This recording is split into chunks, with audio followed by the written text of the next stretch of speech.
Welcome to a brief history on London taxi trade, brought to you by the Worshipful Company of Hackney Carriage Drivers, one of the many City of London livery companies. My name is Colin Evans. I've been a licensed taxi driver for 43 years.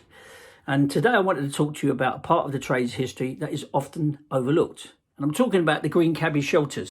These green huts, which are a cross between a shed and a cricket pavilion, have been freely available to the cab trade in London since the Victorian era, offering warmth and shelter to licensed London taxi drivers whenever they're working. London's taxi cabs have been licensed since 1639, and by 1860, 4,600 were plying for hire on the streets of the capital, when the hansom cab was the vehicle of choice. The hansom cab was a horse-drawn carriage and had a very distinguished style. The driver, however, was expected to sit on a box in the wind, snow, rain, open to all these elements, waiting for a fare. And the only place to get shelter was a public house. Not ideal for getting passengers from A to B, but in 1870, that was about to change, when a certain Captain George Armstrong, ex-soldier and editor of the Globe newspaper, Fleet Street, had a bright idea after he couldn't find a sober driver to take him to work. With excessive alcohol consumption frowned on by the Victorians, he wanted to offer drivers shelter away from temptation and came up with dedicated green huts for cabbies. With the assistance of the 7th Earl of Shaftesbury and a few like-minded philanthropists, they founded the Cabbie Shelter Fund on the 6th of February 1875. The funds aimed to build and run shelters at the busiest stands within 6-mile radius of Charing Cross and offer drivers good and wholesome refreshment at moderate prices, and also keeping cabbies away from the pub. Many of the shelters had books and newspapers donated by benefactors and publishers for cabbies to read and provide up-to-date topics of conversation.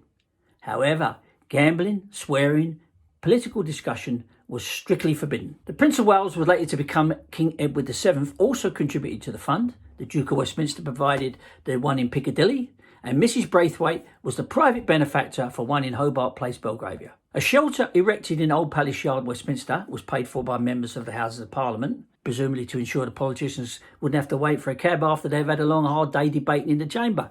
The first of the very early shelters was opened in 1875 by Arthur Kinnaird, MP, in Acacia Avenue, St John's Wood. Captain Armstrong's home, a fitting tribute to the fund's brainchild. Over the course of 75 years, 47 of these shelters were built, costing £200 each, which was a lot of money in them days. In 1882, larger shelters were erected, meaning that they could now house a small kitchen and offer hot meals and drinks. And for a charge of half a penny, the attendant would even cook any food brought in by the cabbie.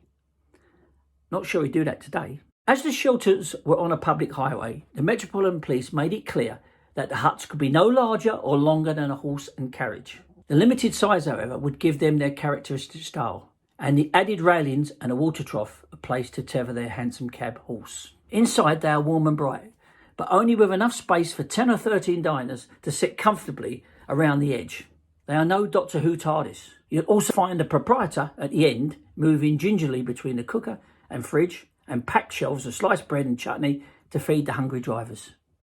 Unfortunately, during the Second World War, many of the cab shelters were destroyed in the London bombings. Subsequently, post-war redevelopment meant many of the shelters went into decline, leaving just 13 that survive today. To address the decline, on the 27th of September 1966, the Cabman's Shelter Fund was registered with the Charity Commission.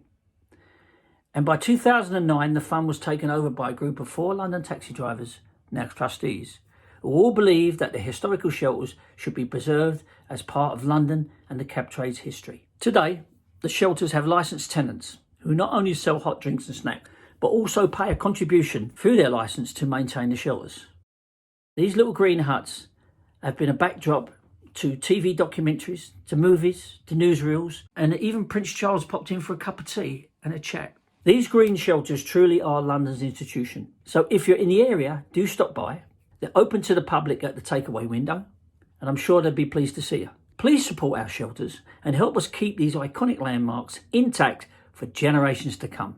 Thank you for listening to me. Goodbye.